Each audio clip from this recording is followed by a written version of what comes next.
All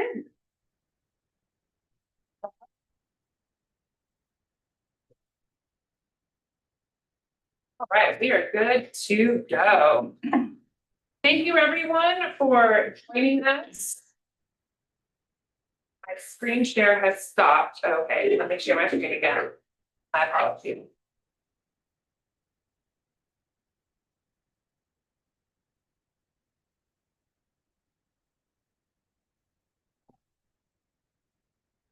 Randy, would you close that door and just kind of crack it? You don't have to shut it all the way. That would be wonderful. Thank you so much. Come on.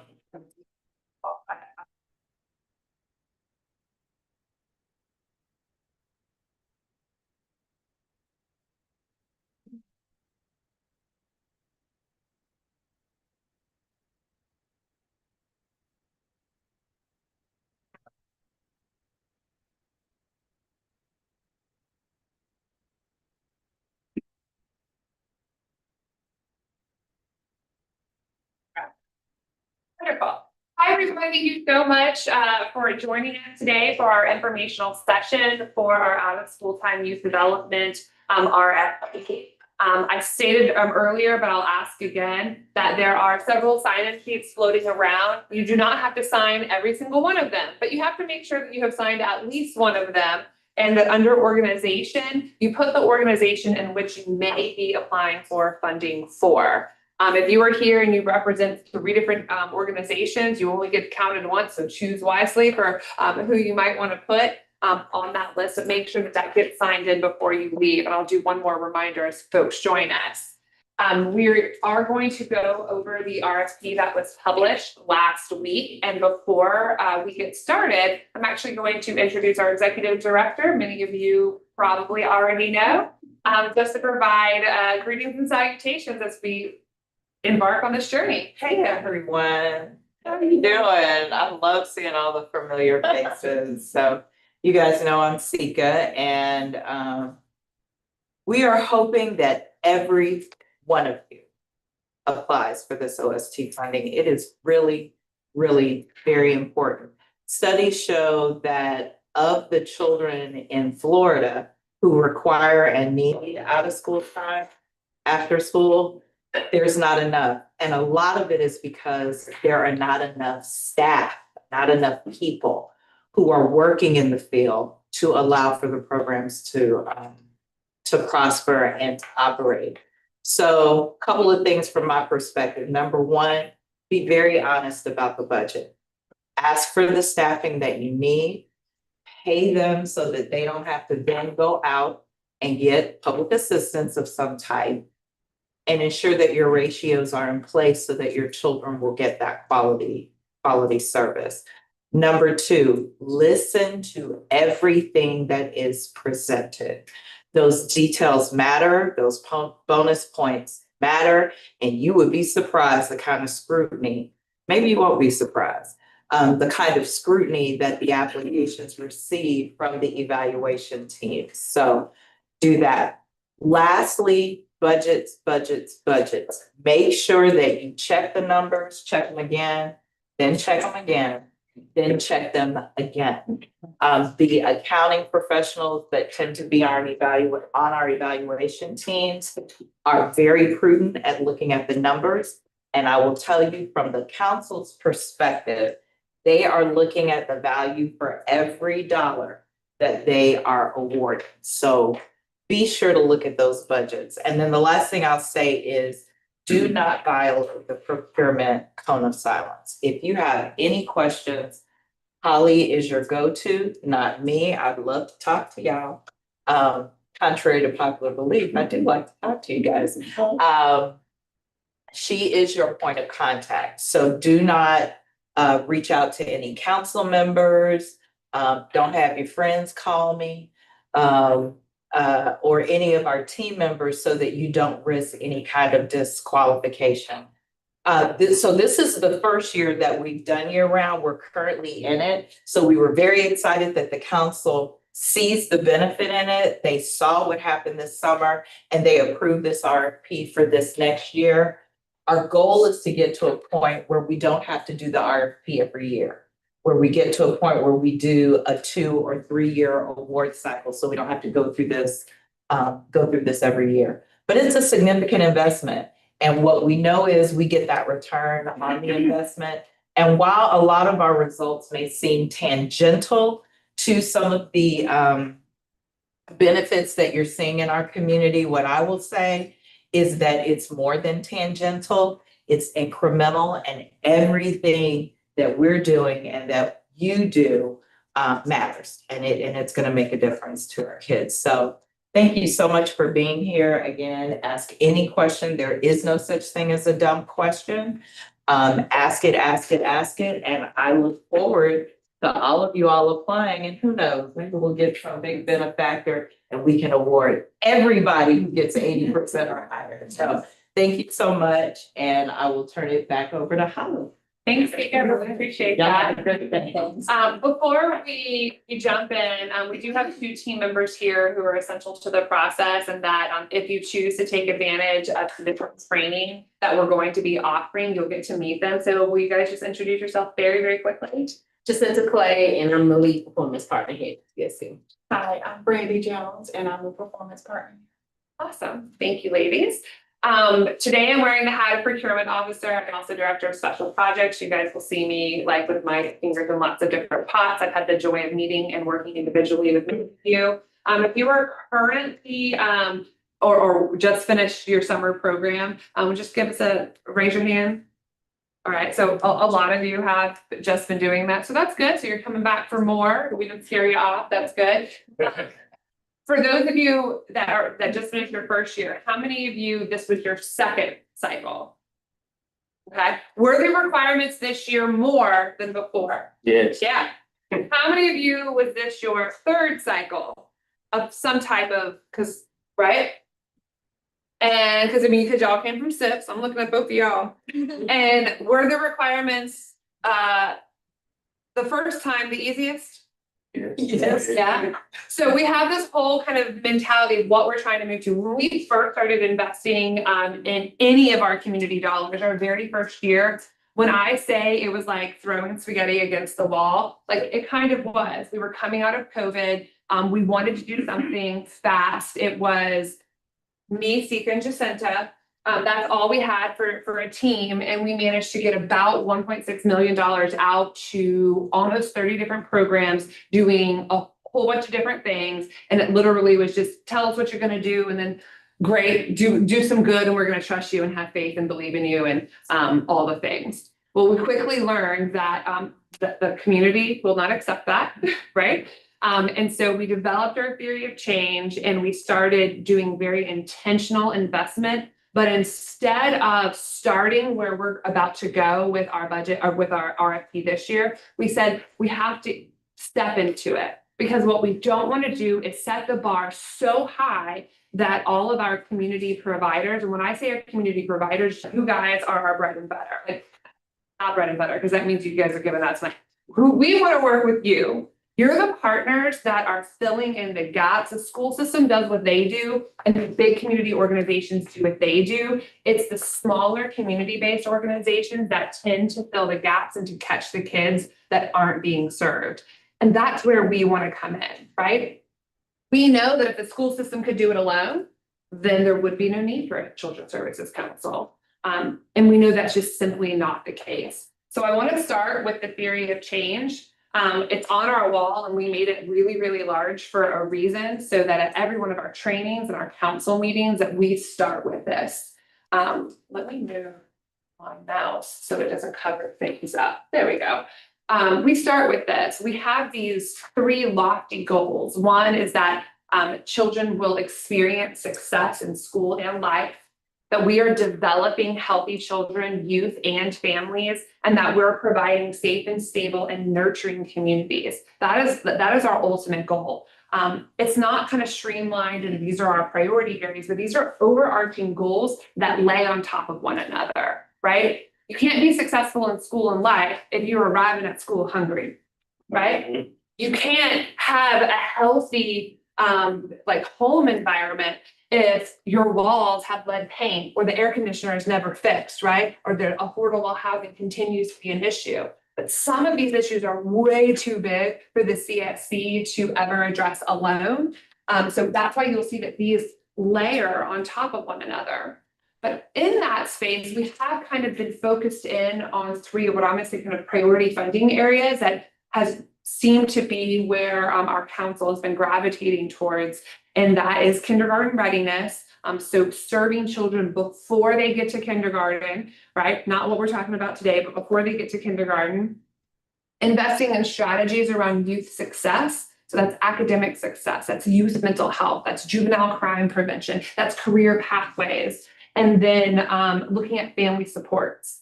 How do we ensure that families have everything that they need so that they can provide the most supportive and healthy environment for their children to thrive and to get them to the various programs that we want to fund? So when we started this work, we started looking at various indicators under each of these areas. And I'm going to point out some of them and how it relates directly to the investment that we're about to make. When we first started the existence of our organization, we did a comprehensive needs assessment, and we looked at about 30 different indicators across the gamut. So for each of these three areas, I'm just going to show four, but talk a little bit about how they relate to youth development and out of school time. Under success in school and life, we're really looking at things like third grade reading, eighth grade math, and juvenile crime. You can kind of see here what our baseline was when we first started for Leon County as a whole compared to the Florida rate, and then kind of where we've gone. We're making incremental progress. We know that we don't do that alone. We know that the programs that we're funding don't do that alone. You impact the kids you serve, right? But there's a dozen other programs that are invested in this space. We're not claiming this is our success in any way, shape, or form, but this helps us keep a pulse on what's happening in this community as a whole and why we continue to invest in youth development. So that's for our programs. We're really interested in impacting third grade reading. We know that the prison system uses third grade reading results by zip code and sometimes by census tract to make plans for prison beds when those same kids are going to be 20, 25 years old. So if we can improve this number and get more people reading on grade level by third grade, we know that we can have a positive impact for those children. Eighth grade math, we're seeing that the technology and jobs of tomorrow are really hinged upon what our math and science scores are looking at.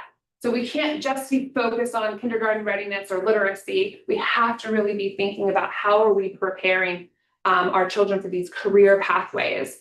So some of our programming we're really looking at for 6th to 8th graders to really focus in on that. Juvenile crime, one of the executive director of Florida After School, she'll say kids vote with their feet. So where kids want to be, like they're going to show up at. And the number one prevention method to keep kids off the streets and out of crime, right? The number one prevention is give them something to do. Well, people say that like pot's a gateway drug. No. Boredom. Boredom is the gateway drug that we have to prevent kids from going into. So if you can give them things that they want to come back to, not enough just to provide a place for them to hang out. You got to provide them something there, something that's enriching, something that they want to do so that they keep coming back, right? I was just making a comment to our friends from a Dynamic Explosion that their social media is really, really awesome. And what I love about it is how engaged the kids are, right? They're not sitting there like twiddling their thumbs or looking awkward, like they are in it, right? They're leading some of that work. Same thing when you see at Institute for Music Business, watching the videos of those kids growing from shy, not quite sure, to holding the microphone and doing what they need to do, producing music videos, all of it, right? Getting the kids to meet them where they're at so that they come and grow out of that shell of theirs. In the middle, these are some of the indicators that we look at.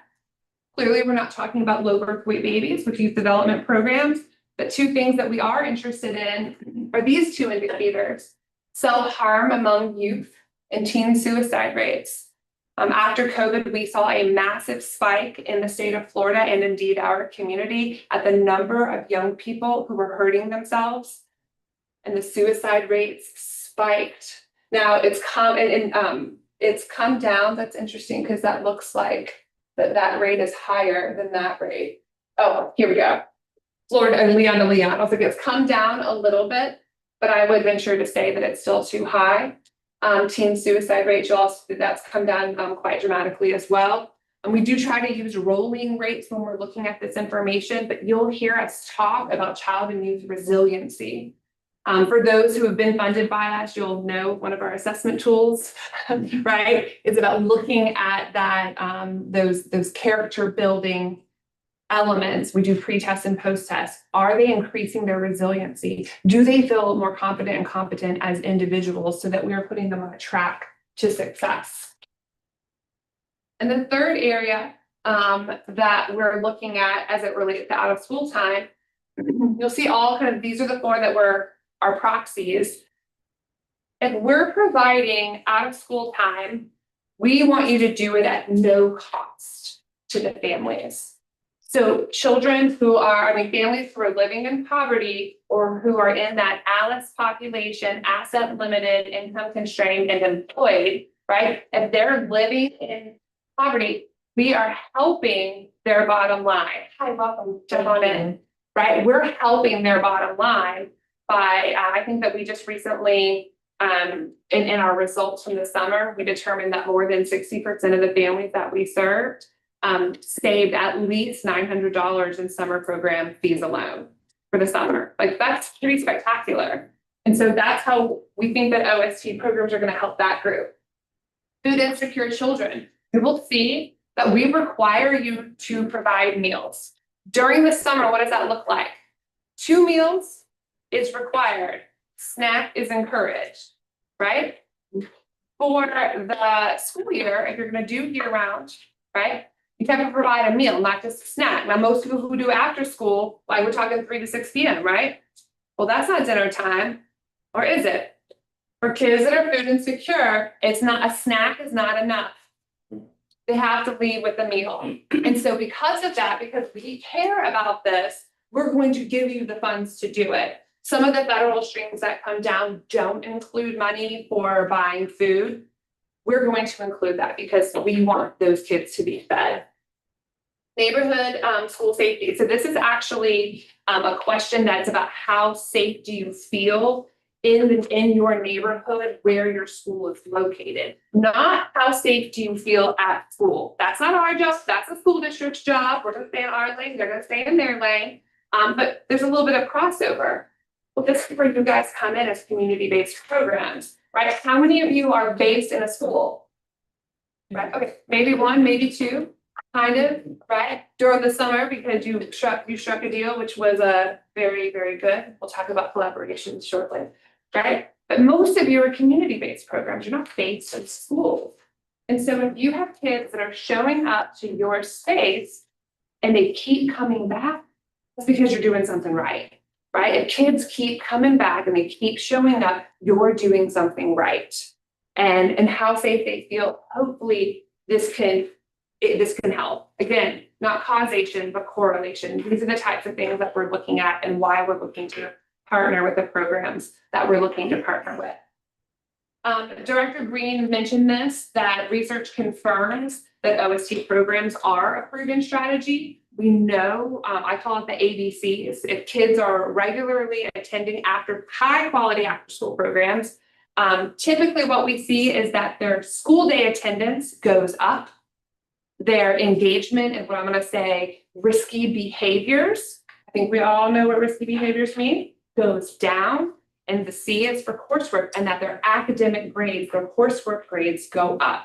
And that's what happens during the school day. And this is just talking about after school. If they're engaged and they consistently come, we get those ABC effects. And that's where we get to that third grade reading, 8th grade math, juvenile crime prevention, those feelings of resiliency and safety.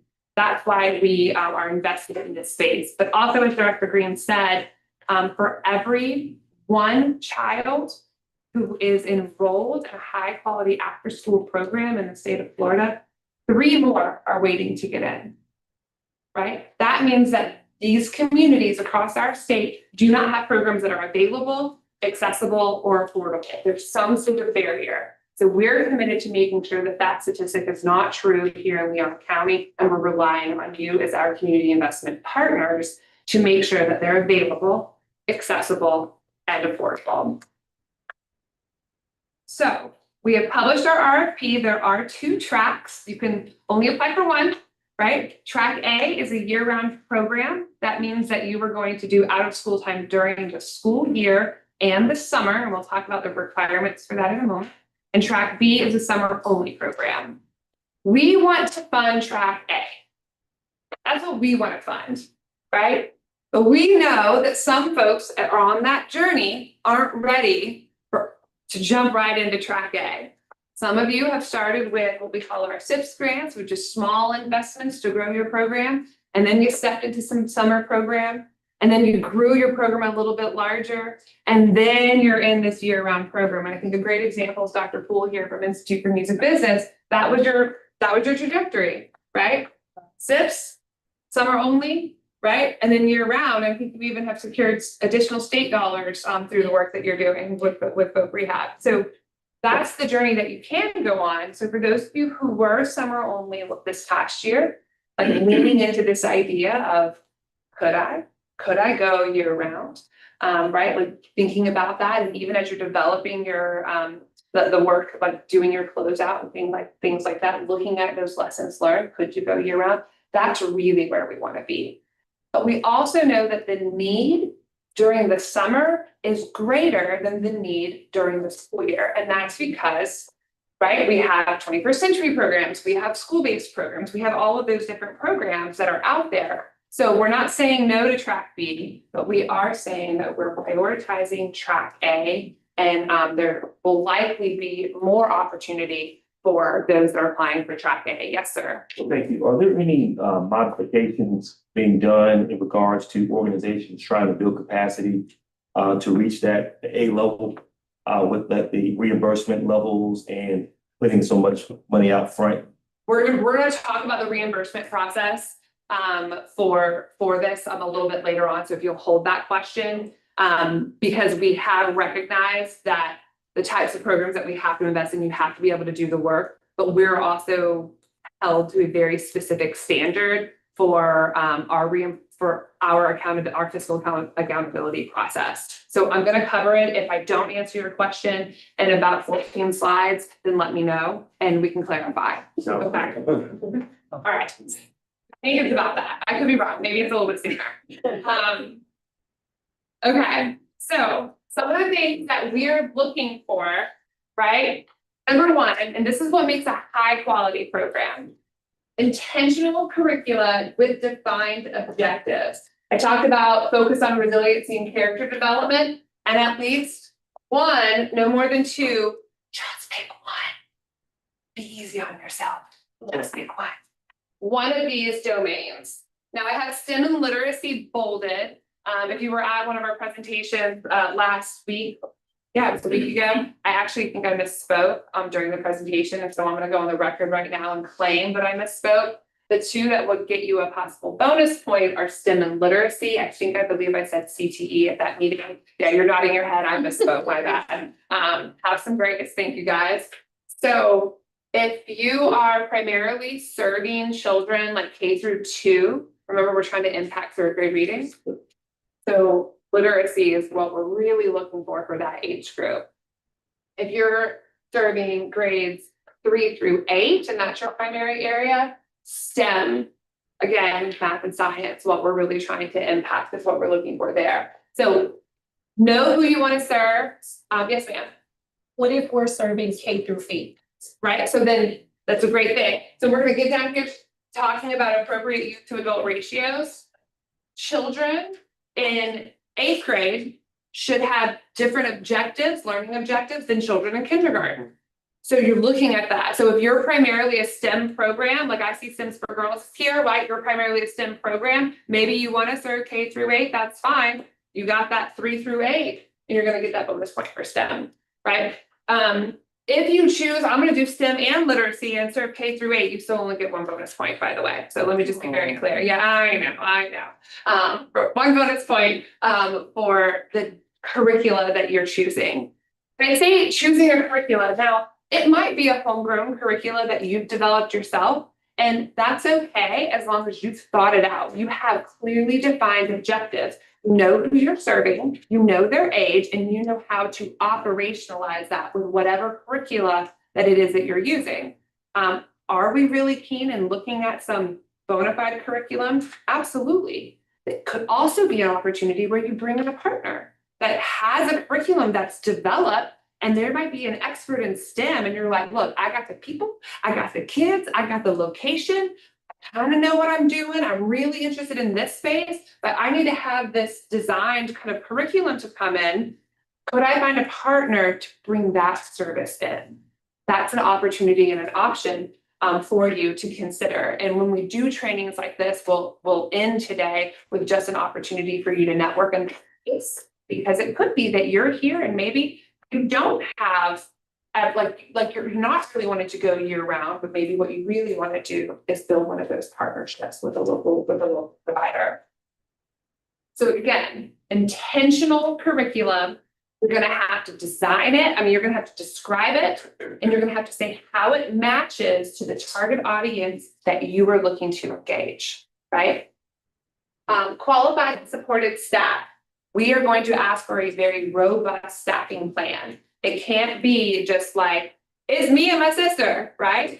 It can be it's me and my sister, but you're back in the store super well, right? Looking for that robust staffing plan. So what does that mean? We're looking for very specific staff, a program manager. I call them youth specialists. It might be a counselor, a teacher. You might have your own name for it. That's what we'll call it as a youth specialist.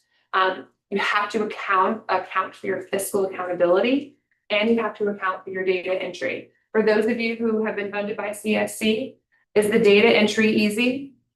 No. No, Is it required? yeah, Will you get like knocked on and pointed at and fussed at if you don't have your data in? Yes, right? We can only continue to provide funding for you if we have the data. And the data is not just, oh, we serve 14 kids and serve 14 lunches. No, we want to know who. You got to collect all the information on them, because then we can say, oh, right, Johnny is participating in the Jersey summer camp and his sister's participating in Dynamic Explosion. And then during the school year, they're over at the Boys and Girls Club, right? We can track that, and then we truly understand what the need is for the families that we're serving, and be able to say, like, with everyone that we're serving, like, how many families does that look like? What does that look like for this community?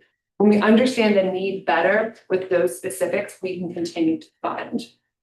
We'll also have you do pre-test and post-test and report card collection data and some other data collection. There's some satisfaction surveys in there. There's a fair bit. Yes, ma'am. All these assessments are designed by CSC. Yes. So the assessments are CSC Leon approved assessments so that we can show consistency across programs, right? We have based our youth outcomes survey on a national survey. So it's called the Modified Youth Outcomes Survey. That's what it's based on. It's fairly simple. The first core questions are around that character development and resiliency. And then there's domain specific elements, like 5 or 6 questions related to keeping that interest, right? If you have additional tools that you want to use, you are encouraged to do so. And we'll talk about evaluation in just a little bit, but there's opportunities for you to do what's called like co-validation of your tools by using a national tool. If you're interested in that space, you can venture down it. Appropriate youth to adult ratios. This past year, we were like across the board, 1 to 13. And what we realized, maybe that's not super realistic. So for middle school, a 1 to 15 ratio is what we're looking for. And not just what we're looking for, it's what is required. That is the maximum that you can use. So you can't be like, oh, well, the school district says I can do 1 to 20. That's great for the school district. That's not what our standard is, right? when we have lower ratios, kids do better. So for middle school, 1 to 15, for those upper elementary, 1 to 13, and for grades K through 2, a 1 to 10.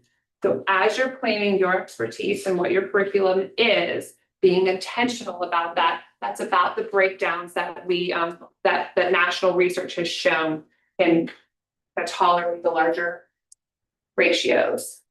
All right. Oh, excuse me, can you go back just for a second, please? Sure.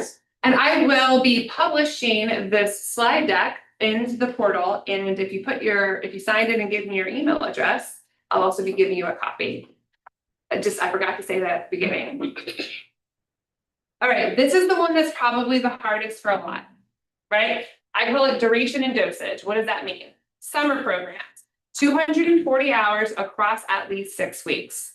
Summer is 8 weeks long, and it's gonna be 8 weeks long again, according if the calendar stays the same, my understanding. But we're seeing a minimum of 6 weeks, 240 hours. We're trying to fill a gap for families in poverty. What does that mean? And I can ask my friends over here at Dynamic Explosion, that means all day, every day, or when you're open, they will drop off the second you open and they will push your limits on when they pick their kids up. They will, right? Yeah. Why is that? They're working, well, hopefully it's because they're working and they're just like, I need a break. Right? This is not just summer camp, this is respite care for mama. Okay. And the daddy, sorry. So for the summer, the expectation is 240 hours. You'll have to say how you're going to do that. That is not when your staff is working. That is when you are open to the families, right? And then does that mean that every kid has to come for all 200? Are you going to track every hour? No, it's when you're open. So if you're going to be 5 days a week for 6 weeks and you're open from 7 to 5, those are your hours. That's what you report. You hit that 240, right? I know. And then reality hits them and you're like, charge fees if they're late. Yes, we can talk about that, right? Yes, ma'am. Quick question, I heard you say the minimum is 6 weeks. Yeah. What do you are required here?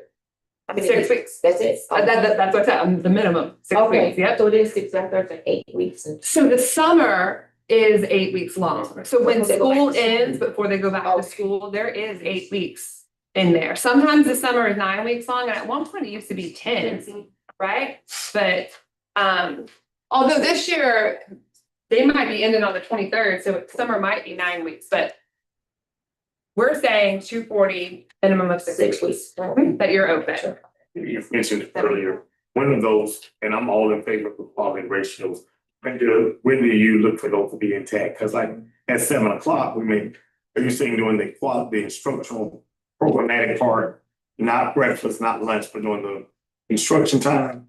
It's primarily during your construction time and as well as like kind of like your free play is what I'm gonna call it. I got it. You know that not everyone's gonna show up at 7 and not everyone's gonna leave at 6, so you're gonna have those 2-hour buffer windows. Yeah, that's what And that's usually when you look at curriculum, that the 2 hours at the first part and the 2 hours at the end, like seem to be when you're okay. But the idea is that if someone were to come in, if you notice that at 7:30, you have 100% of your students there, but not 100% of your staff, you're gonna need to adjust.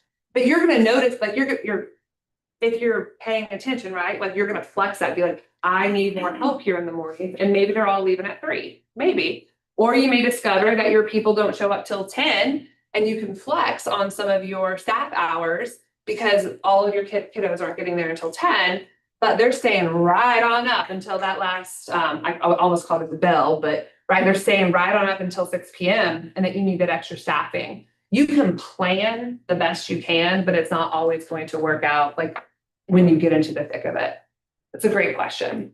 Yes, ma'am. I have a question. I should have asked it earlier. STEMs for Girls operates primarily on Saturdays.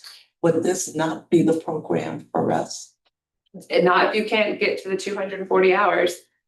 The other I'm question. not sure how you would do like 20-hour days for, yeah. The other question is there another program? We can talk about other procurement opportunities at another time. Okay. Okay. Yes, So ma'am. here, summer school hour, not summer school, I'm thinking about school. So summer hours, school hours from 7:30 until 3 hours of operation. You tell us what you want to operate. Okay. Some programs operated 10 to 7 because that's what the need was in their neighborhood-based program. Some programs operated 7 to 5, and some people were like, no one's showing up, so I'm gonna operate 8 to 6. It's about knowing what you propose to us. We don't tell you. 240 hours a week. 240 hours for the duration of the summer, Oh, across at least 6 weeks. Right? For the school year, that's 540 hours across the school year. Now, that's an average of 3 hours a day for 180 days. That's about how long schools are open. It's about 180 days, right? But if you're closed, if you don't want to serve on Fridays, or you're closed for this holiday and this holiday, maybe you make it up by doing a summer camp. Or maybe you're primarily focused on elementary kids and it's only, middle school kids and it's 4 to 6. Well, you only got 2/3. Where are you gonna make up that other third of your 540? Saturday programming, camp during spring break, camp during winter, camp during teacher planner days. Those are all the special days that you have to put together a plan to hit 540. So if you're doing track A, y'all do the math with me, 780 hours. That's what we're talking about. 780 hours of being open to kids, serving them with an intentionally designed curriculum, with qualified and robust staffing plan, and meeting those ratios that we talked about. That's what we're looking for. Stepping it up each year. Now, I talked about food insecure children. Children experience with food insecurity. That's what we're saying. At least 1 meal during the school year and 2 meals daily during the summer. Snacks are not a substitute for meals, and to provide transportation if services are not co-located within school. This is largely about how would you help the families you want to serve overcome the barriers. So the first one is a requirement. No wiggle room. How are you going to do meal service?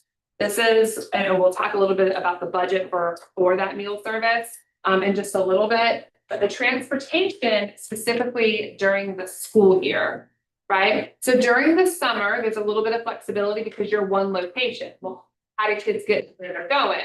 Now, if you discover that, so I'm going to use Miss Joyce because I know that you usually get a bus. Some of the kids who come to your camp, their parents drop them off, but sometimes you have to go help get them to your camp, right? So if you know your population, how are you going to get them to your camp? How are you going to get them home? I know that there's a program, I was just like Darius or in Darien. What is the name of his? Is it Link? You know what I'm talking about? Oh, Linda. Link Up, right? Yeah, so that might be a potential option for you. That there's these service providers that are out there, or maybe you're going to co-locate at a school for your after-school program, and so the kids just walk over. Maybe you're renting a van, and you're going to pick the kids up. Now, does that mean you have to pick the kids up? It's helping the families that you want to serve overcome the barriers to get to your program. What does that look like? What does that look like for you?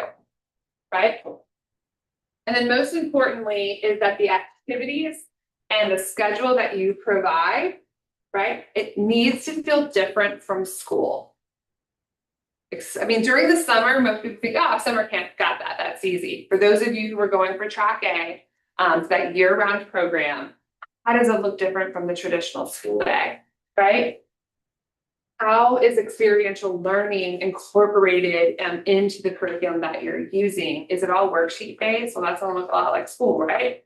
How are you helping the kids learn and experience whatever it is that your focus is? And we are looking for at least 40% of the time is in structured learning, not just free play.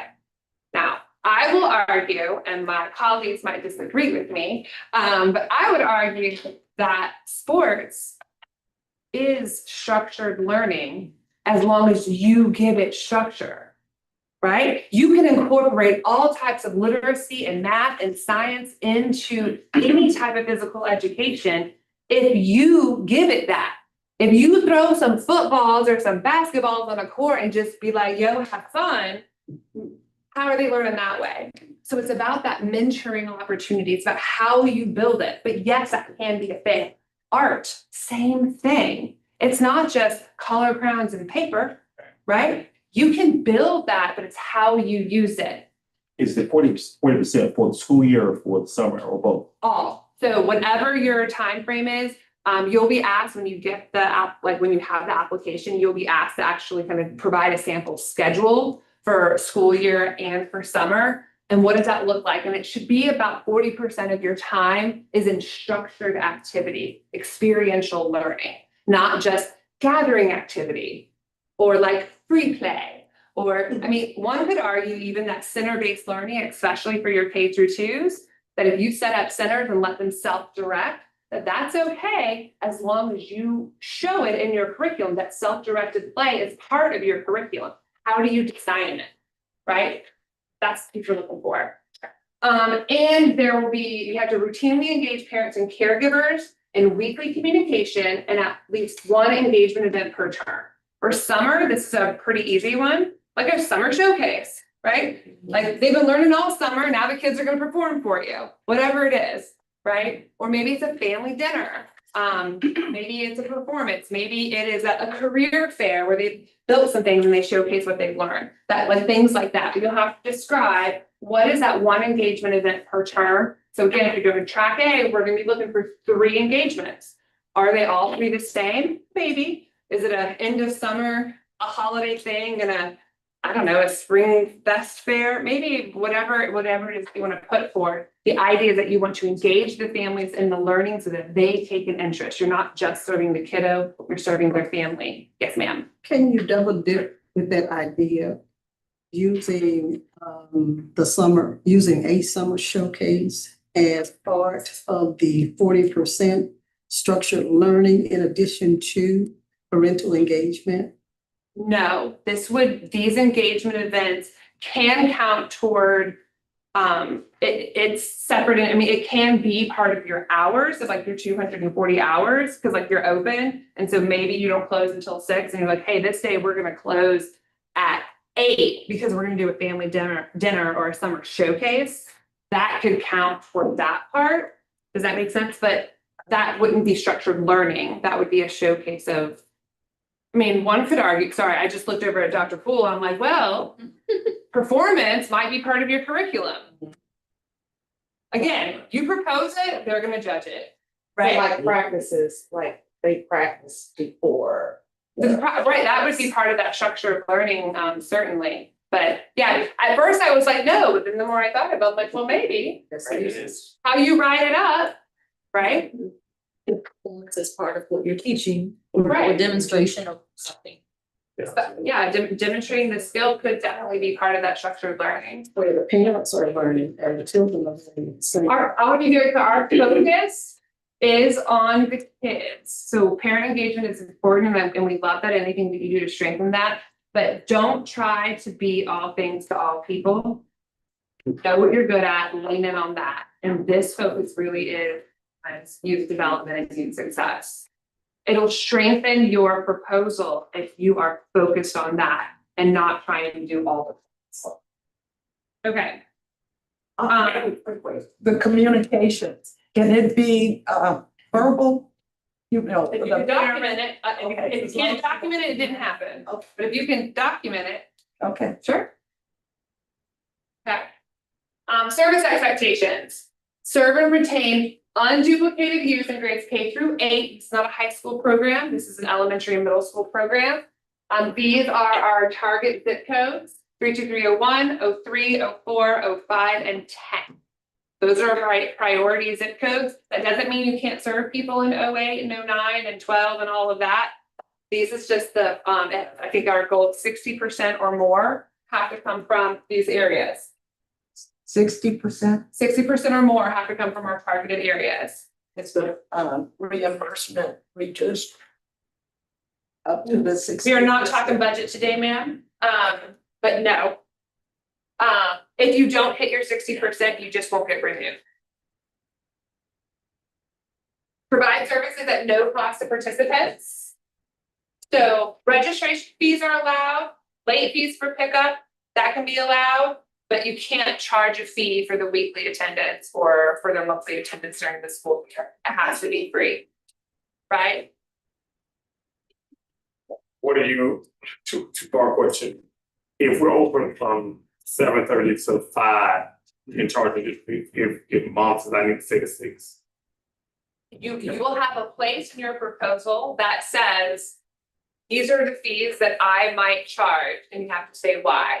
And it could be, because we close at 5, and we're gonna have a late fee structure, because we want parents to pick their kids up, right? Now, again, our goal is to support working families.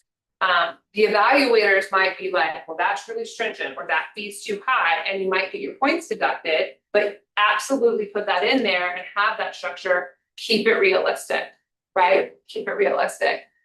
We had a one program provider who was like, we're gonna charge $150 registration fee, there's gonna be a $25 t-shirt fee. And we're gonna have, for every 5 minutes that they're late, we're gonna charge $25.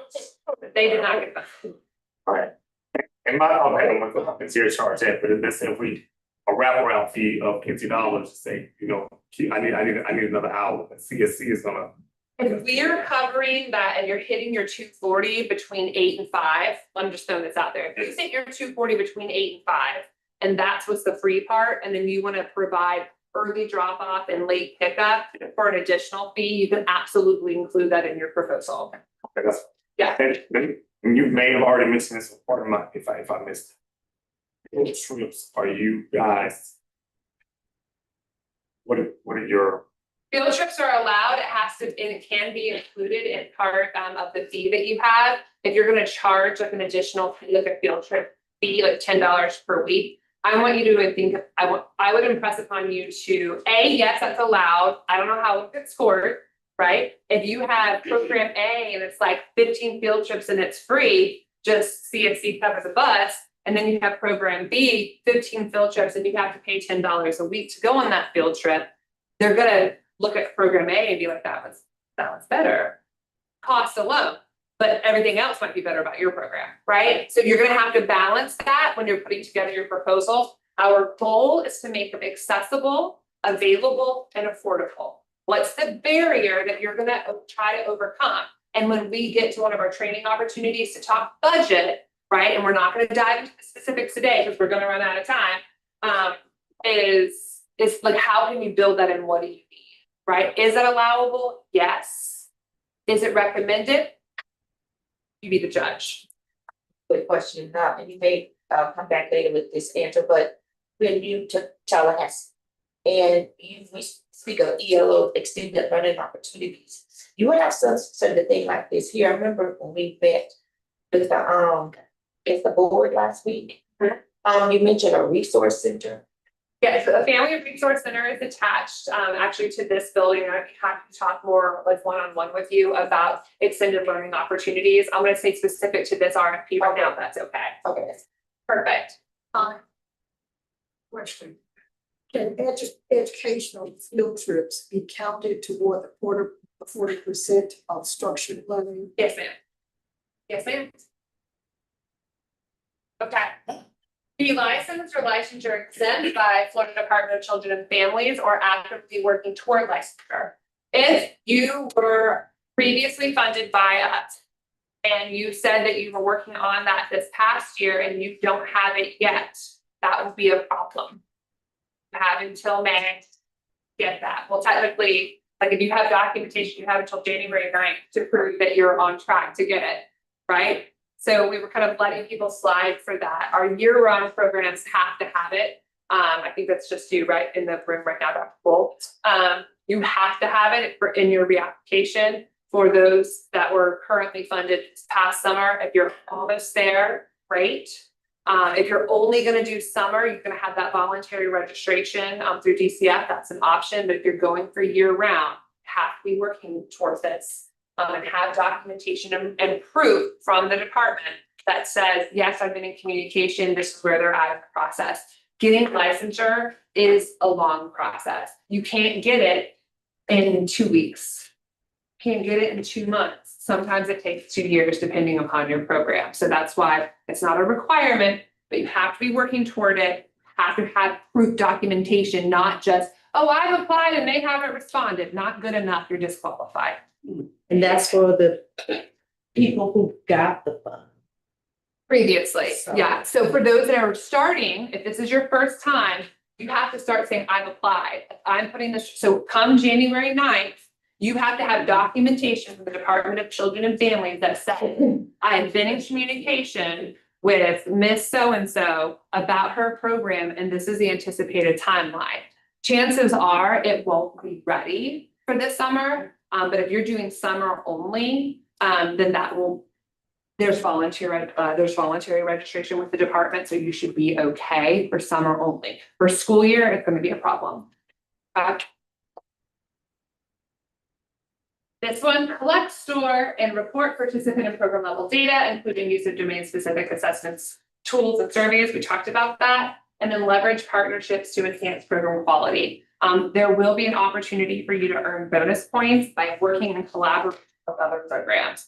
Again, don't be all things to all people. If your expertise is STEM, but you want to like bring in a partner for the resiliency piece, bring in a partner. If your expertise is youth mental health, but you want to do something around literacy, bring in a partner. If your expertise is about sports education and entertainment, right? And you want to bring someone in to do financial literacy, bring in a partner. You can also use this in your application as who is your food provider? Who is your transportation provider, right? Who are some of those field trip providers? What does that look like?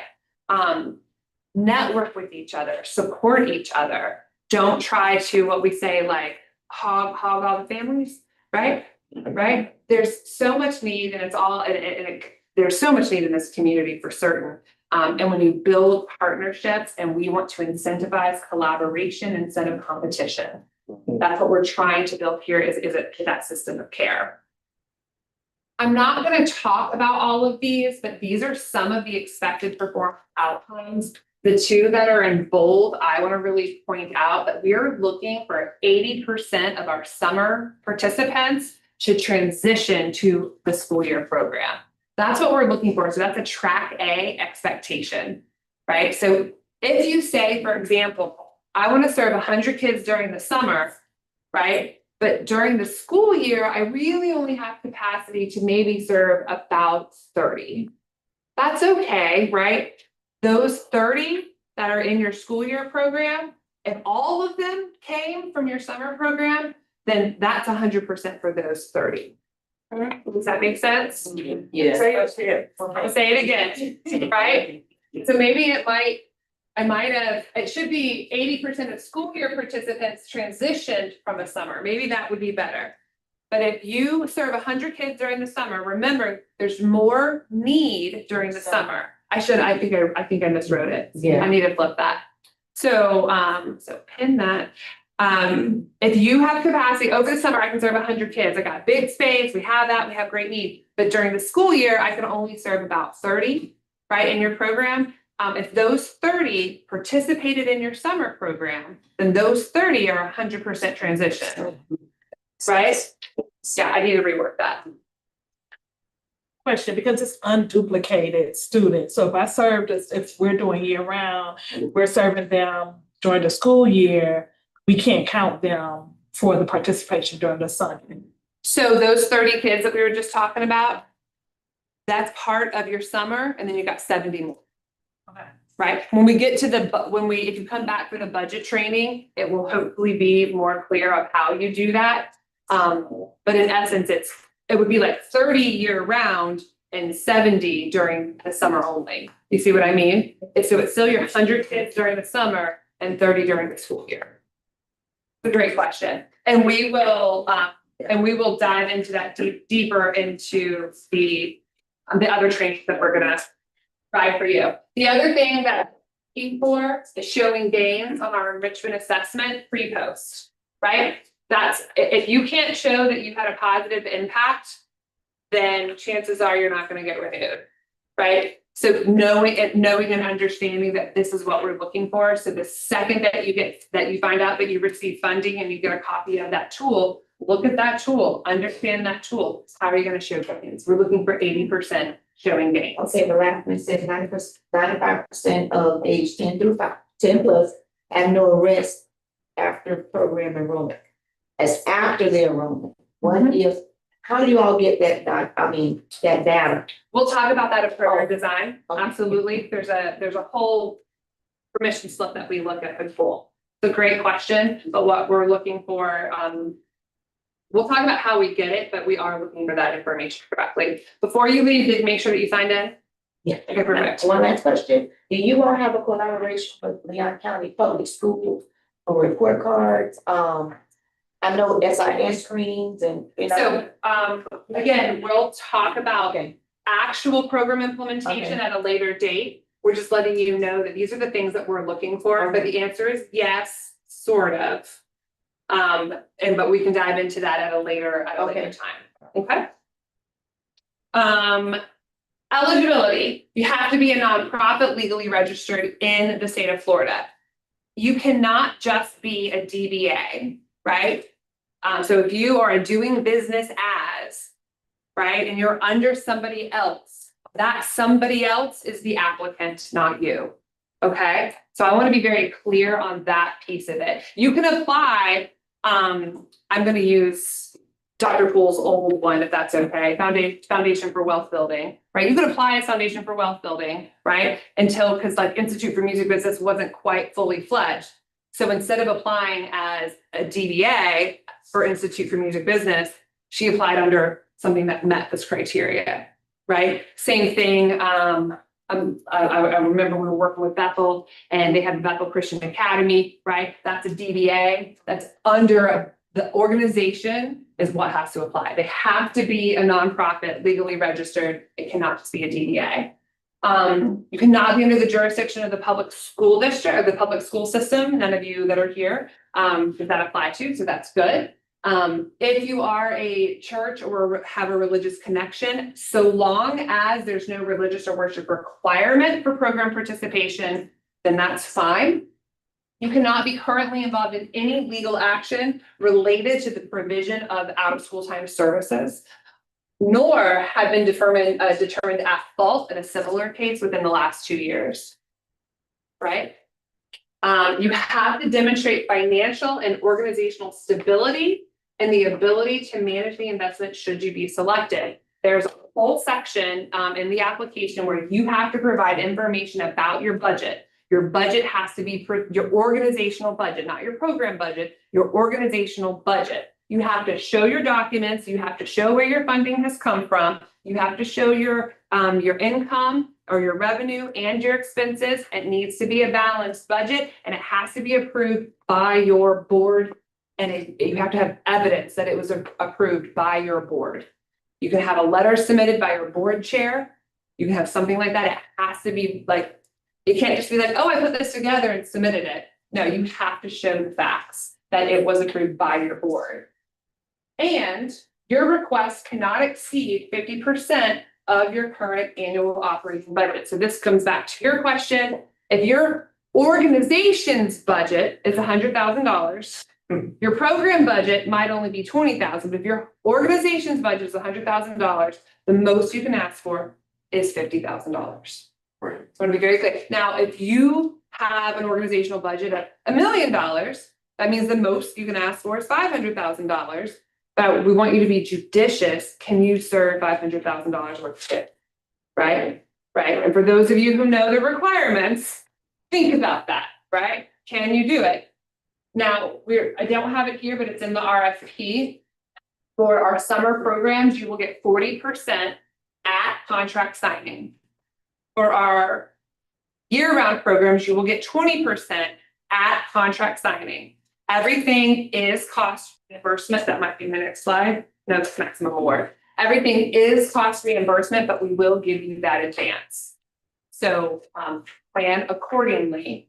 And when you're working on the budget and if that sparks questions for you, come back to the budget training and we will dive deeper into how you build that budget. And so for category A, it's 20% upfront and then so 3-month reimbursement period. It's a monthly process. Is it still monthly? It's a monthly process. So Or quarterly reimbursement. It might be monthly, it'll be as you submit it and it's approved. And because you'll set up a system, and we'll dive into the specifics of that at the budget training. Okay? Like, Planning quarterly is smart if you can sustain it, but it will be a little bit more frequent than that. And ideally it's monthly, and we learned that through trial and error, that if you waited quarterly, then if you have any whoopsie-daisies, or I forgot, or I can't find, or learning the system, and then we punt it back to you, you won't want it to take that long. So we do monthly. my final question is, so if you're submitting on a monthly basis and all your ducks are in order, subsequently you will receive those funds within the window? Yeah. Okay. It's a process. Maximum award, for our track A, can ask for $4,800 per child that you propose to serve. Okay, For the school year. for track A, year round, 4,800. Okay. Here's a crazy fact. A 2-month summer program costs about the same as a 9-month after-school program. Yes. Yes. Kind of crazy, but it's a fact that's been proven in state after state after state. So if you're going track A, your max request is 4,800 per proposed child third. If you're summer only, it's 2,400. Your admin costs, executive director, fiscal input person, right? Like data entry, all it has to be woven into your admin expenses. You cannot exceed 18% of that initial number, right? And so it has to be included in that 4,800 or that 2,400. You can ask for additional funds for food and transportation. This is not part of that. So this is new. We knew that your programs last year got strapped. So I see a couple of you like, whew, right? So food is on top of that. So depending upon what you're serving. So if you're that program that's doing like a 10 to 7 p.m. and you're going to be doing lunch and dinner, right?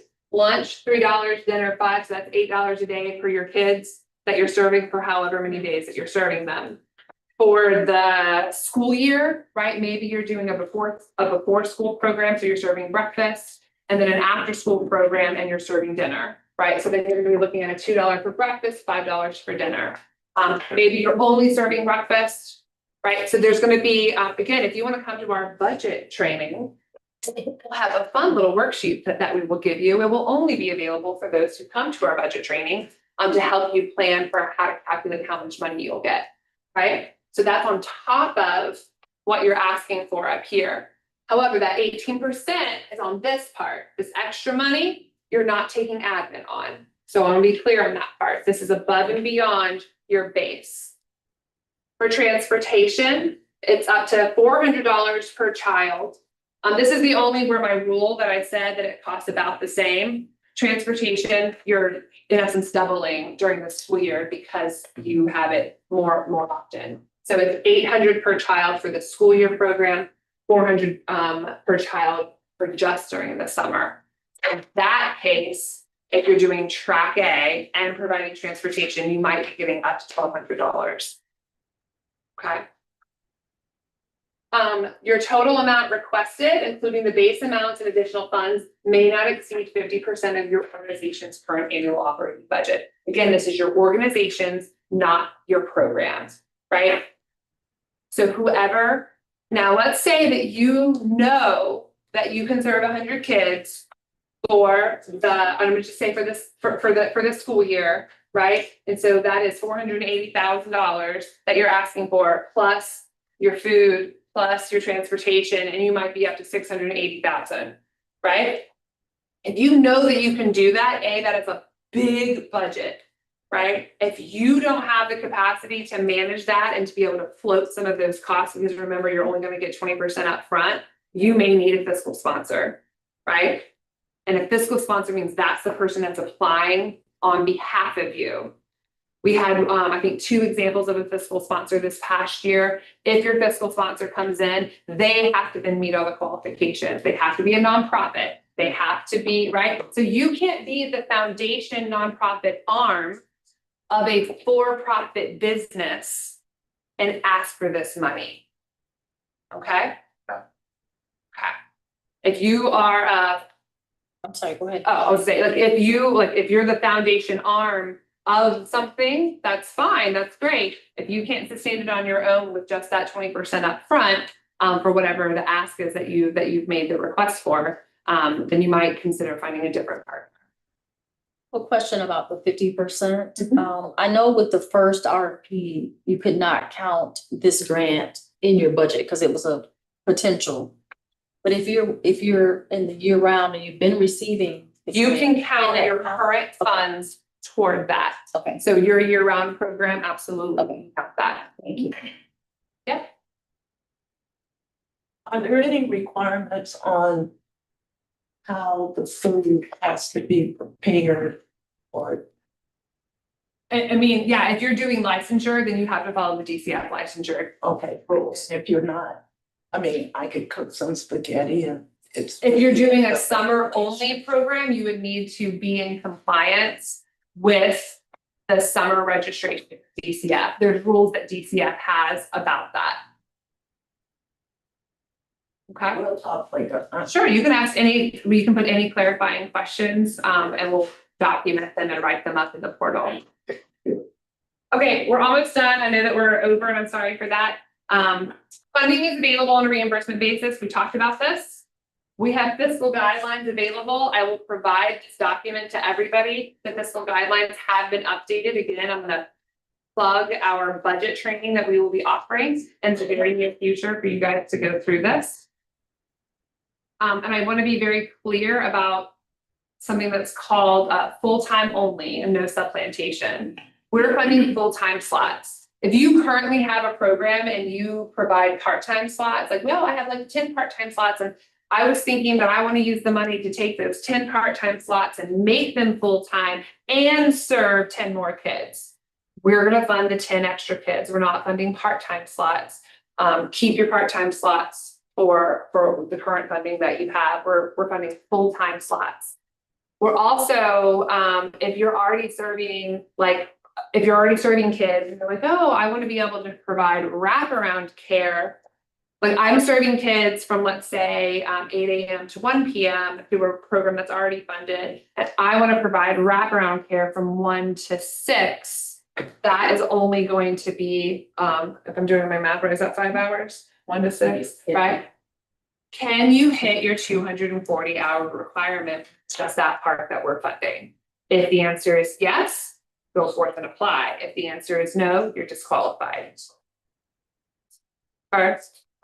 So some people will say, oh, I'm going to do a partnership with a local school, and they're going to provide the care and education from 8 to 1, and then we're going to come in and do the rest. That is not a full-time program. Okay. So we're going to be very clear. We're funding full-time slots only, not enhancements, and you also can't supplant, right? That's what we have discovered, is that if the school district is running a program and you're coming in and doing that wraparound care and you're counting them as full-time, that's supplant, and we can't do that. Okay. So that's what this slide is about. Oopsies, I went too far. So very quickly, in the application, there's a provider profile. This is worth 20%. This is where you're going to prove your financial solvency. This is where you're going to provide information about your organization's, your organizational budget and its approval process by your board.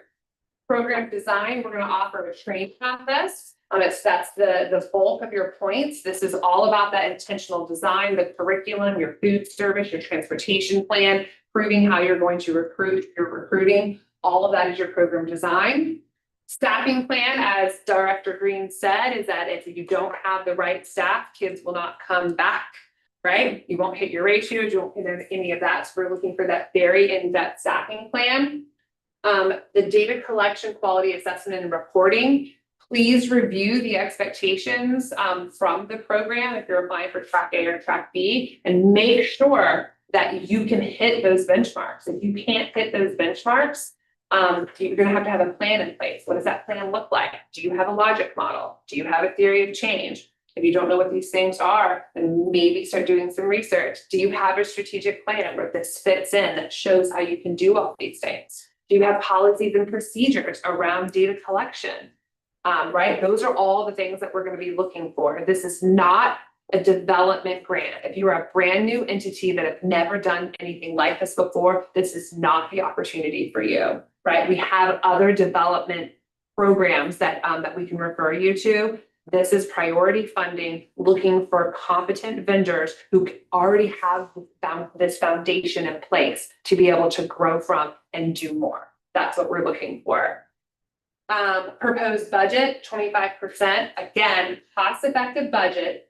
And this will actually be reviewed first by our CSC staff in accordance with our fiscal guidelines and kind of a yes, no, pass, fail type of scoring criteria before it goes to the evaluators. There's two reasons for this. Number one, anyone who's ever been funded by us, how horrible is it that you're like, congratulations, you've been approved, and then you get your contract, nope, not allowed, nope, not allowed, nope, not allowed, right? I know that it's happened to at least 3 of our program our program investment partners. No one in here, of course, right? But it happens. And that's a bad feeling. No, it got approved, give me my money, right?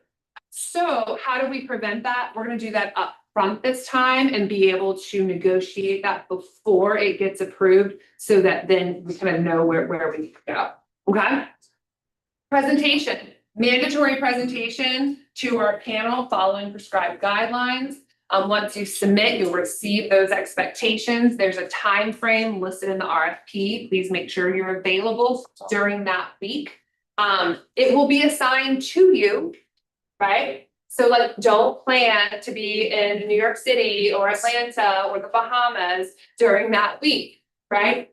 If drama happens, right, you're like, I had to go to a funeral, something like that happened. I mean, like, we're human. We have that. We try to make accommodations, but it will be assigned to you. It will not be pick and choose, sign up when you can come. You literally will get an email and it'll be like, here's your time. You know, it's time. That's what it will be. And the fun part, bonus points, congratulations. All of you got number 1 right here, attending the in-person informational session that's today. We have 2 capacity building trainings coming up. If you come to both of them, you can get 2 points. Just coming to training, you get 3 bonus points. And that might make the difference in getting funded or not getting funded. If you use certified teachers in your staffing plan, bonus point. If you want. No, just if you use them. I got 14 certified.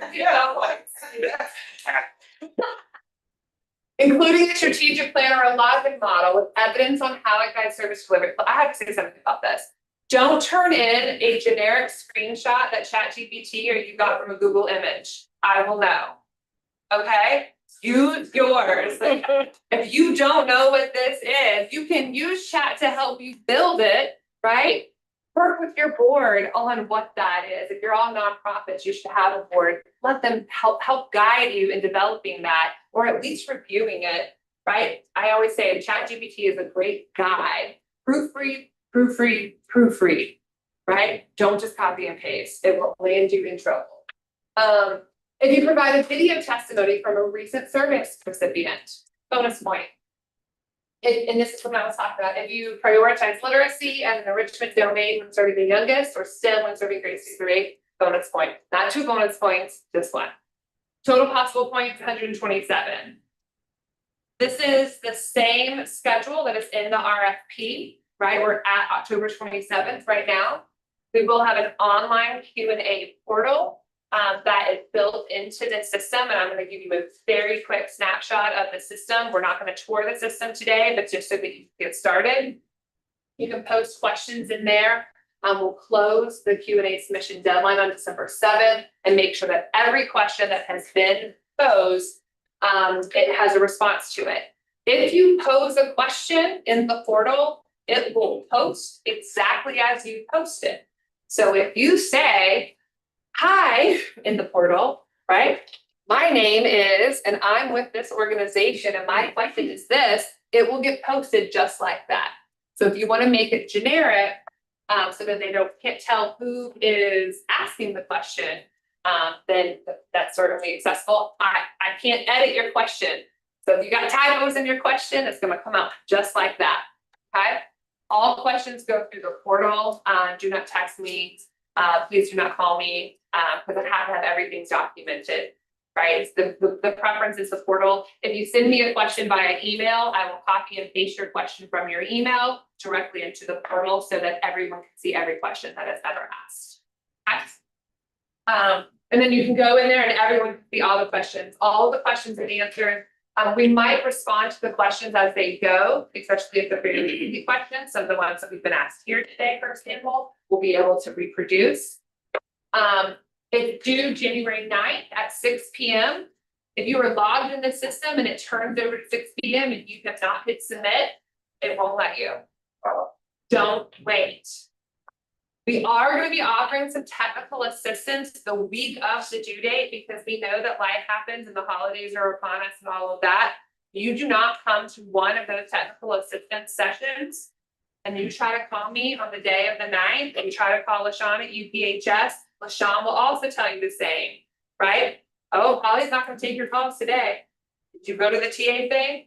But if you call to one of those TAs and said, I'm struggling, I will help you until the deadline. If you come to one of those sessions, you're like, I can't get the file to upload. I don't know what's going on. And you show that you started it not at 4 p.m. on the 9th, happy to help, right? The system is a thing.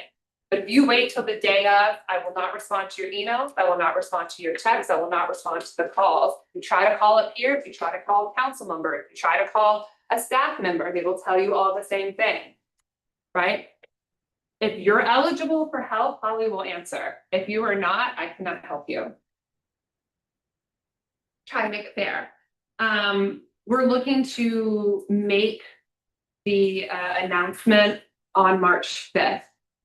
We should have an idea by February 19th who is being recommended for funding. The evaluation panel makes a recommendation only. The council makes the decision. So just I want you guys to kind of keep that in mind. I will communicate with every applicant throughout the process. You know, hey, January 9th, the very next day, congratulations, you successfully submitted your application, right? The next week it will be, hey, we've reviewed your application. Here's an opportunity to cure. You forgot this, this, and this, right? The next phase is, all right, you're in. It's moving forward to the evaluation panel. Here's your date for your presentation. Reminder, your presentation is tomorrow. The next day, thank you. We had a couple of questions. You have 24 hours to respond to these questions.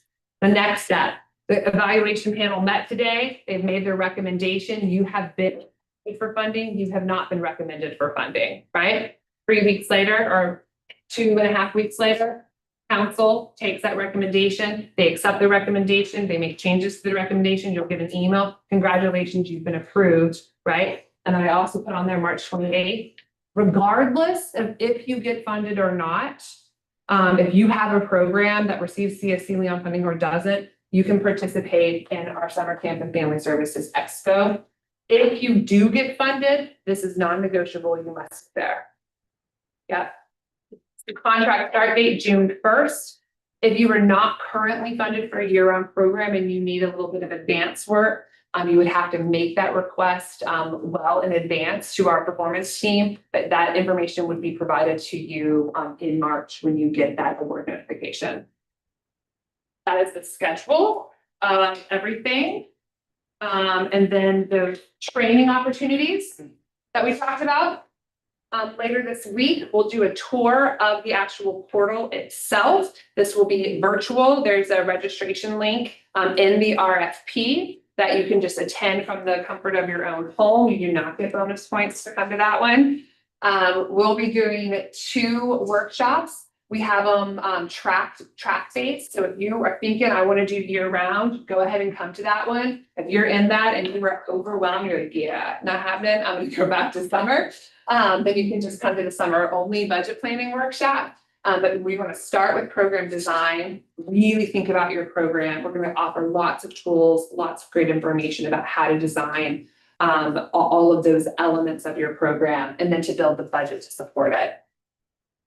Q&A is up here, the technical assistance office hours that I talked about are January 6th and 7th. It's basically an open Zoom room all day long. If you show up and ask for help, I will help you.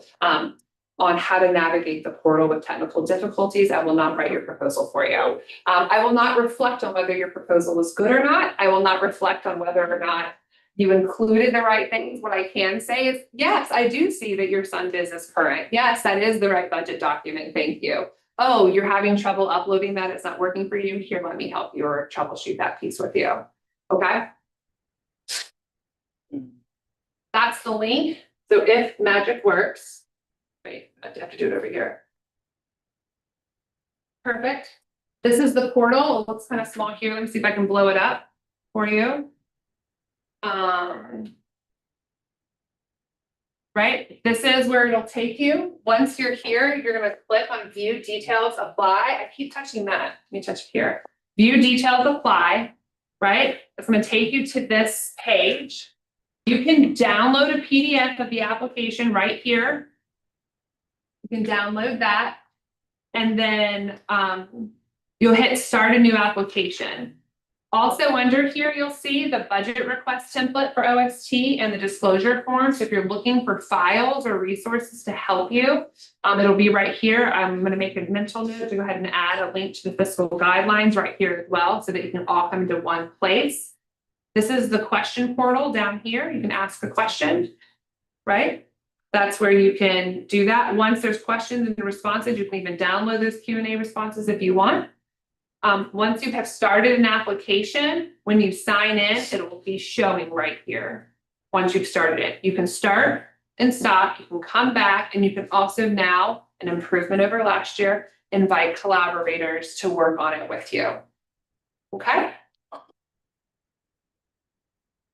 And that, dear friends. Does it automatically save and stop? I'm gonna say I'm not gonna trust it. It supposedly does, and what you'll see is that when you come into a section, it might say like restored, saved draft, but there's usually blue buttons at the bottom that says save and continue, or save and return, or save and whatever. And we will, in the portal tour, I'll show you all of those kind of tricks and tips on all of that.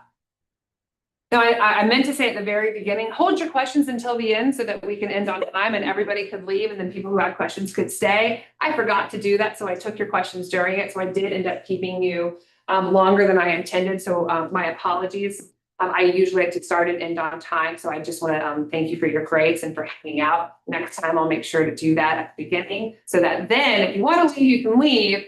And if you have questions, you can stay. But I am available here for another 10 minutes or so if you do have questions.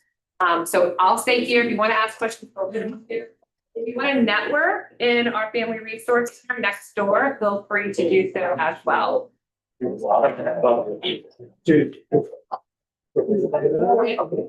you are leaving, if you don't mind, because we are still recording. People who might still have questions, I need to capture it on the record. So please sneak out quietly and choose networking out in the resource room. I mean, and that means shush. Thank you. I'm really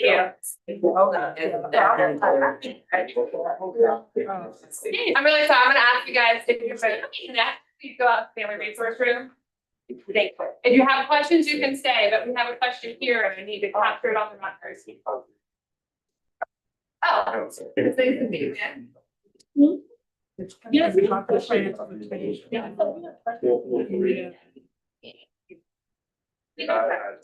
Okay. Okay. All right. Question. Question is the plan with. I don't know that I have to go home and just go on my laptop. Or because this one, I have to create a set of a smart VA. I am actually. So just you can click not now, right? You're gonna go to open funding. That's right. You detail to apply. You still not starting an application. You start a new application. And now you're in the application. Thank you. The Senate form. It's not showing for you. Okay. Just reply to my email and say, hey, it's not popping up for me, but and I'll find out. Okay. Okay. All right. Question. Somebody else has any questions? That's okay. Oh, this. If you guys are networking, if you don't mind going out to Family Resource Room, I appreciate it. Thank you so much.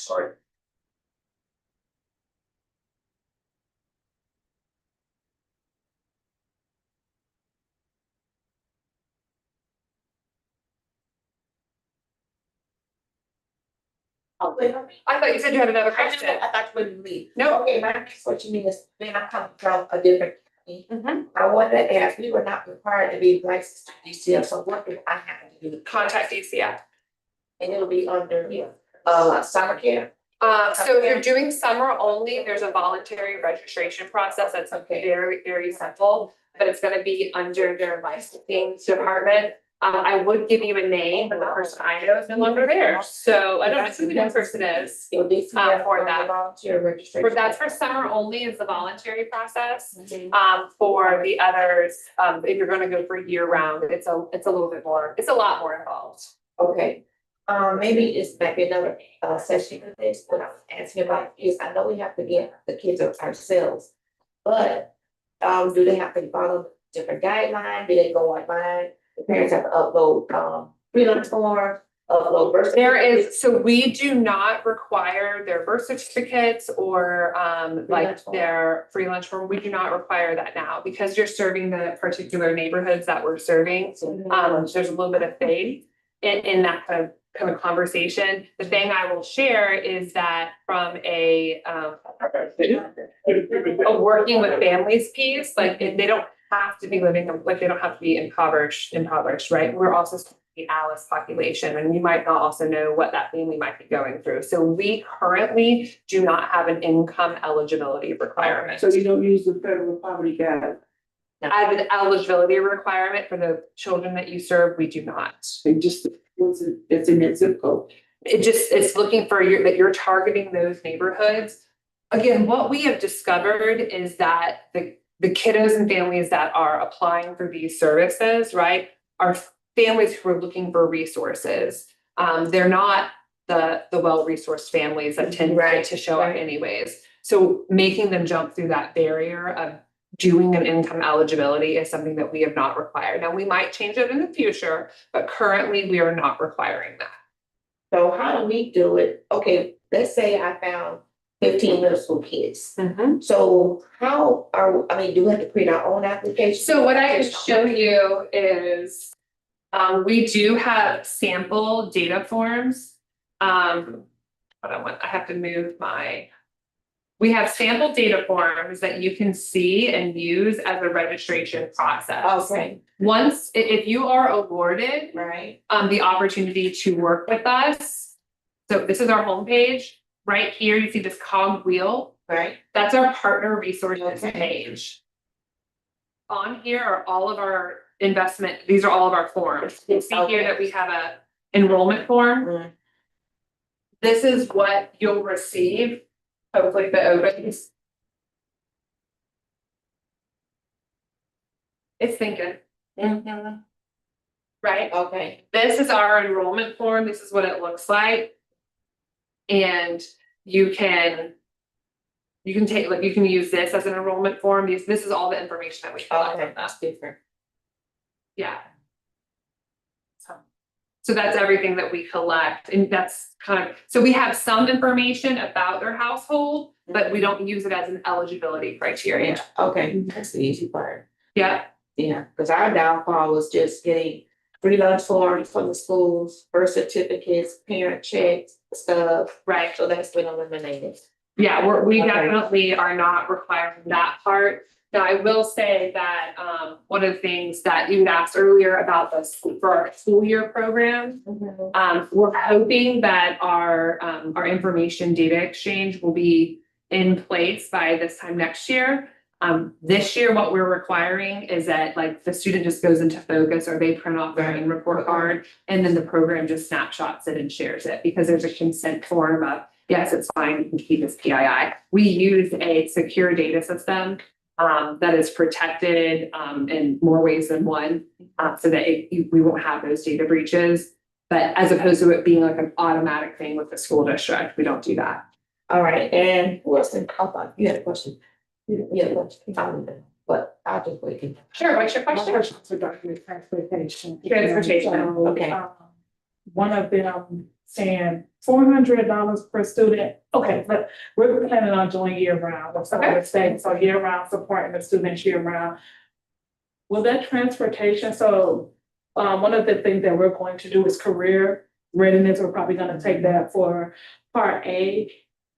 Will that transportation, will the $800 per child, is it only transportation like to the facility if we decide to host something at Florida State? Or will it also be $800 toward if we're doing like a college tour, taking them to TSC to explore? Right, Like, that's a really great question, and I hope that you come back to the budget training, Okay. because they're gonna answer it there, but Okay. I'll answer it to you. In the budget template, which I might be able to show you, let's see if it opens for us. There is a line item for the transportation to and from the program, like that, like we were just talking about. Oh, a few details. Let's see if it opens. Oh, it's gonna, will it show? it will, because you have magic. Yeah. Okay, so as I scroll through. Right? Operational expenses. Program expenses, here it is. Okay, so this is field trips, entrance fees, costs associated with all field trips excluding food and transportation, right? So that is like if you're going to a museum or you're having a speaker, right? And then if you come down here to travel daily, your direct service staff travel, like if you have to budget for that because you're doing 1099s as opposed to regular. Daily travel attendance drop off, that's the 800 we're talking about. Okay. Daily travel program needs field trips, that's separate, Okay, right? So this field trip has to be budgeted in your 2400. okay. This daily stuff, that's what the 800 is for. So if we contracted with Leon County School to provide transportation for those students, if we're doing a 4-week camp at the school, but sometimes we do it like at the university. Could you do a residential program? I know you're at. 6 weeks, remember, the expectation has to be, you will not be considered if you do not provide a 6-week program during the summer. Even if you're doing year round, we have to Correct. year and 6 weeks, and the residential program would have to be 6 weeks. Now, if you say, hey, we're gonna do a 4-week residential program with a 1 week on either side to hit our 6 weeks, Yeah, and to serve the same kids. right. So I know we had one person in here who didn't ask a lot of questions. She is open for 6 weeks during the summer, maybe it's only 4 or 5 weeks during the summer, but the intention is not to serve the same kid each week. Like if they serve cohort based, not allowed, right? Oh. You're serving the same kids, remember, for 6 weeks. So you could do a residential program. I think that sounds awesome. I'd love to learn more about it. Is that, when you say residential, does that mean overnight? Yeah, they would stay on the we have crop and trio talent search, so they're federal program and state program, and we do a residential But program. crops for high school kids, right? Crop is middle and high school, talent search is also middle and high school, and the upper crop is only high school. Okay, so think through that part of permissions and how much it's gonna cost, because, It's gonna eat up a lot. right, because you can't ask for more than 2,400 and we are only funding full-time, so you can't say, right, like maybe, and I don't know if this is an option, is it that you do a program that's like a residential program, but you have like, we would cover like the day and then they would have to pay a fee to stay on campus. Or another program that we have through the university will fund the other half, we would just write that in the grant narrative as a community. Right, but as long as our 240 hours is what we're funding is covered and it has to expand over 6 weeks, we won't do a 4-week program. Our objective again is to provide a solution to working families, For the summer. not just opportunity. I mean, like we want to do opportunity enrichment, we love all of that, but like the objective is that there's a full-time solution for children. So if you're doing year round, the year round includes whatever the after school program is, after school plus a 6-week program. 780 hours. Yes, ma'am. Okay, we were a little confused. back Yes, here. ma'am. No, it's a Yeah. big It's a big shift from what we have done previously. It is a big shift. So one of the questions that got asked was like, what are some of the other funding opportunities that we have? So starting on November 1st, we will have what's called our scholarship portal that will, our sponsorship portal that will open up. So this is sponsorship of events or to support a very specific program need. It's usually, it's small sponsorship, like I would say the max is probably around the 2,500 mark, right? And that's for planning for like what events you might be doing next year, for the calendar year that you're gonna get those applications in that you might want support for, right? We have our SIPS program, which is small investments for program success. These are $15,000 to $25,000 investments. Specifically for small organizations. Ms. Kay, if you're gonna answer, just know that we're being recorded, so, don't want you to put your business out there. So that's a small investment program that's $15,000 or $15,000 to $25,000.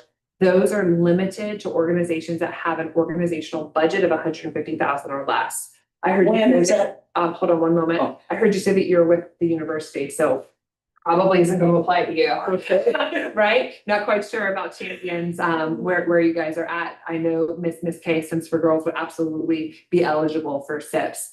I believe the plan is that we're opening that in February. That funding cycle is June 1st to July 30th. So that we have opportunities to access funding throughout the year is the goal. And the council is going into their strategic planning process in November. And I'll know more about other funding opportunities that are going to come up after that strategic planning process is complete. In the youth development space, I don't see anything else. I don't foresee if I was a betting woman, but it is the council's decision what we fund, when we fund, how we fund. We just implement their direction, but because they've really leaned into OST and have, I think it's almost $3 million allocated for youth development. In addition to this program, we also offer scholarships for children with special needs. So programs that specifically target that doesn't have all of the enrichment, the 240-hour requirements. It's for need-based, not income-based, but need-based. The parents have to apply. They have to say where they want to go at an approved program. And then we do a direct transfer of funds to cover those scholarships directly to the program so that the families don't have to pay. That's one option. We also have a high school program that's an internship program. And that's our high school. They have to be, most of them are rising 10th graders. I want to say we might have had 1 or 2 rising 9th graders. It's about 50 kids. Year one, we did 41 kids. It was 42 the first year. And then last year was 48. And then we had a 99% or a 98% graduation Are they rate. paid doing this? They are. So these are high school kids. They get placed at local organizations and businesses. The businesses, in essence, get like a free worker, but they have to agree to mentor and provide an enriching experience. It's very much like TIFLA, which is very. I have to give credit to the city of Tallahassee and their Future Leaders Academy. It's a great program. Tara over at the city was tremendous to learn from. So yes, it's very much modeled off of that, except not placed in departments here at the CFC because we got like 8 people. We don't got departments, right? So it is a partnership that we work with the local chambers of commerce to recruit and solicit for business hosts. So Tallahassee Memorial Hospital was one of them. We had an entrepreneurial company. We had a cooking company. We had an event management company. We had, this year, we had several folks say that they wanted to start their own salons or be a barber. So we went out specifically and recruited some local, like the hairstylists. And then we had about 4 or 5 summer camp programs that we fund that was like, can we also take a high school intern? Right? Right. And so we placed them there as well. So those are some really cool opportunities that kind of shows that continuum. Yeah. Yeah. You said that the minimum is 6 weeks, but if you're out for 8 weeks, will we get funding for the 8? All you get is the 2,400, right? The $2,400. Oh, So if you can do an 8-week program for $2,400 for the summer, it will bode well in your review. oh, okay. So if you look at your budget and you're like, I can stretch it, I can make an 8-week program out of this, right? Then that will give you, I'm not gonna call it a bonus point, it's not an Right, official bonus right. point, but if you write it up, that is one of the questions of, did they meet the minimum of 6 weeks, yes or no? Did they exceed it, yes or no? And then kind of how the scoring is based is usually typical on how many yeses somebody gets in their scoring criteria. It's a great question. And we're gonna leave. You did mention that, like, for example, I'll be starting for the very first time. And I work in conjunction with Giles, but I wanted to do, I had to start somewhere in order to build. Right.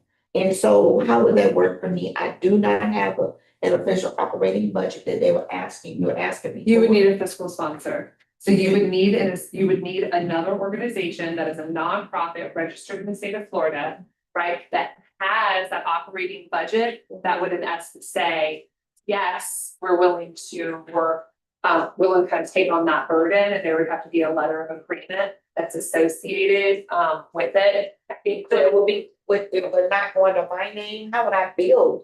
right, so it's very clear in the RFP if you haven't written it, if you haven't read it yet. I was confused with that because I wasn't for sure. Would it be in my name? So how am I supposed to build though? So there would be like a letter of agreement, so you would both apply, right, for it.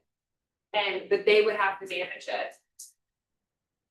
I have a quick question. It's the idea of, sorry, I was just gonna, I just wanted to try to pull up a very specific language.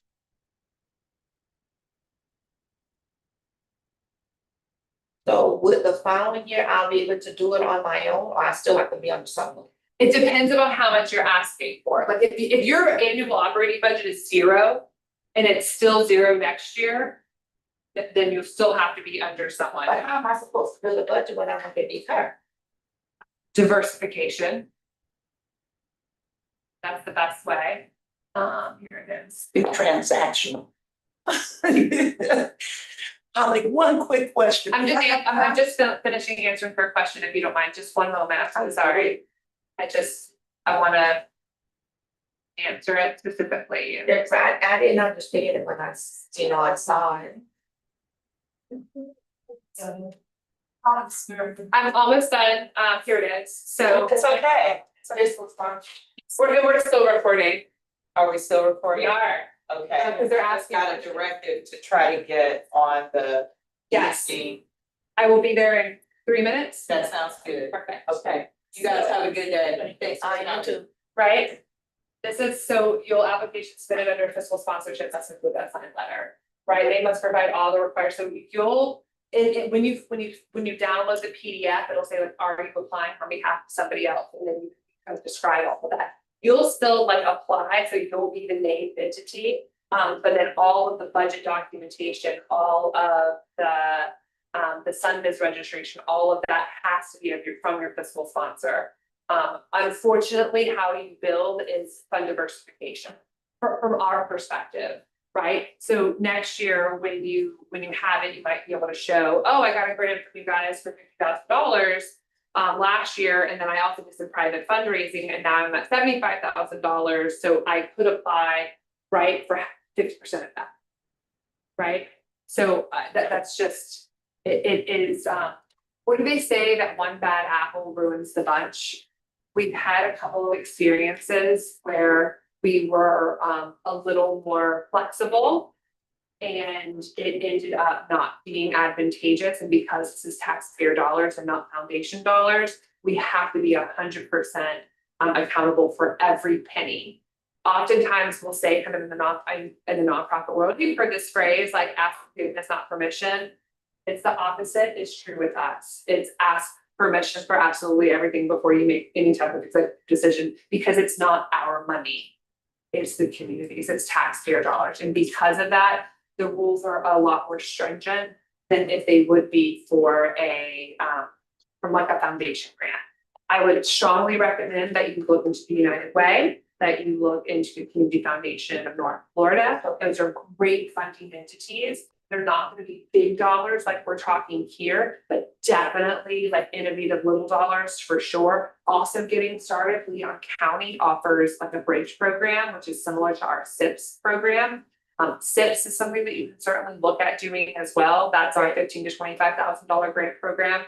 That's a great way to start building capacity. And two of our programs that were here today started as SIPS recipients and then moved into summer only. And then one of them actually went on to become one of our year-round partners and now has state dollars in terms of fund diversification.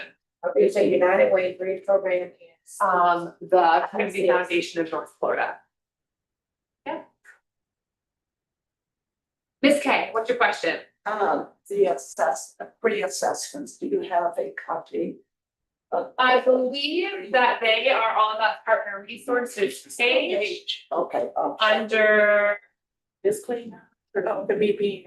evaluation tools. These are the evaluation tools that we use. The modified youth outcomes inventory, there you can take a peek at. And you do your own pre and post it. You provide them.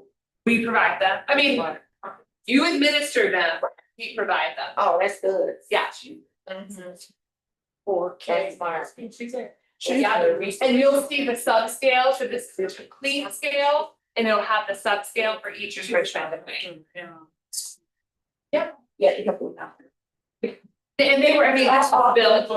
That's perfect. Just shoot. There's a pre and post, so it's a pre at enrollment, so within 7 days from enrollment, and then they'll have a end of summer, end of fall, end of spring. Yeah, all right, that concludes today, thank you very much. Oh, I haven't closed it yet, go ahead. just one question about, we have targets, so our target schools are in those target areas, they're basically our Title I schools. Yeah. If we're doing an after-school program, we could have multiple sites. Yeah, we're certified. That's acceptable. That is 100% acceptable, and when you do the budget, up at the top, it'll talk about the different sites and how many, and even when you complete the application, you'll see the variety of like describing your sites. And even like some, like there's one student in particular, because they have 21st century, before school is what they need, where you can do that. How are you going to hit your 540 hours? And I started calculating, I was like, if we did 2 hours a week, 5 days a week times 18 weeks, it came up to like 180, and then the 240 in the summer plus. So if you're doing summer and school year, it's 780. Okay, 240 is summer only, 540 is school year, right? If you're doing both, it's 780. So it's camps, summer, it's spring break, it's Right. We have winter break. 6 Saturday sessions, like we have Saturday sessions. Okay, thank you. Yeah, Thank you for Absolutely. answering those. I appreciate there's it. a great question. Thank you. Right, now this concludes